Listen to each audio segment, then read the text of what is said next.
Just looking ahead to Saturday, Apulia, so good last weekend, so strong at the 20-40 metres. How do you think he's going to enjoy getting up to the Derby trip?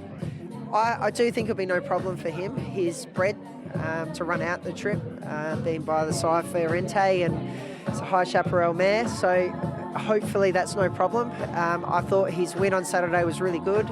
He was strong through the line in a strong run race, and that's what he's been looking for.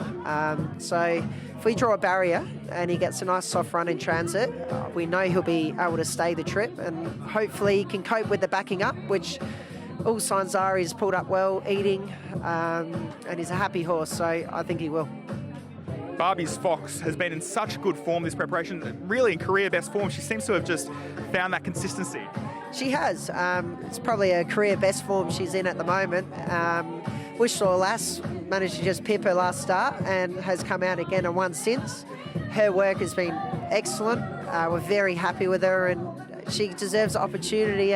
Group 1, she ran 4th in the handicap in Sydney in the Epsom, so she's shown she's good enough, and hopefully back against the mares we can see a good result. Arkansas kid, we saw him at the stables last week. He looked like he'd absolutely thrived since that last start win. He has. The stable's quietly confident with him. I think he's a bit of a forgotten horse. I know it's the B, it's not probably the form everyone's looking for, but you've got to remember he was 5 weeks between runs with a complication as well. He had a heart fibrillation, and there was so much improvement to come out of it, and what he's done out of the race has suggested to us he's improved a lot. So we're really excited to see him go. It's, I think, an open Coolmore. There's not an obvious horse, and I think if he gets the right run and does everything right, he can be in the finish. Just for those that don't know, how critical is that Coolmore as a stallion-making race?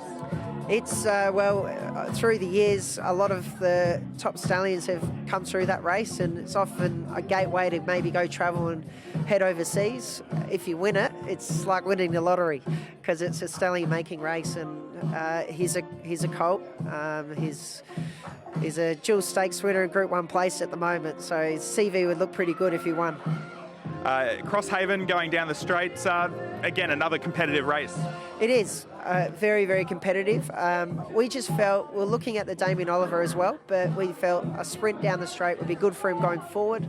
After that, you know, he can maybe go third up into a Kevin Heaven and maybe into the Sarupa Clark as well, second up. So he's kicking off late, but he's in good order. He's a stalwart for our stable, and expect him to run well. He always goes well fresh. And just one last one, we're getting told to wrap up here. So do you have a message for Hong Kong punters about, wanting to take on Romantic Warrior again, or whether you'll see them again? Is there a message for people back over in Hong Kong?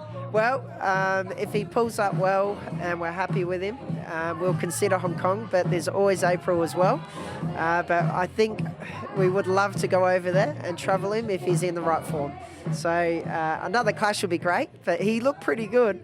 So we'll see how he goes, and we'll see what kind of form we're in, and we'll decide if we go or not.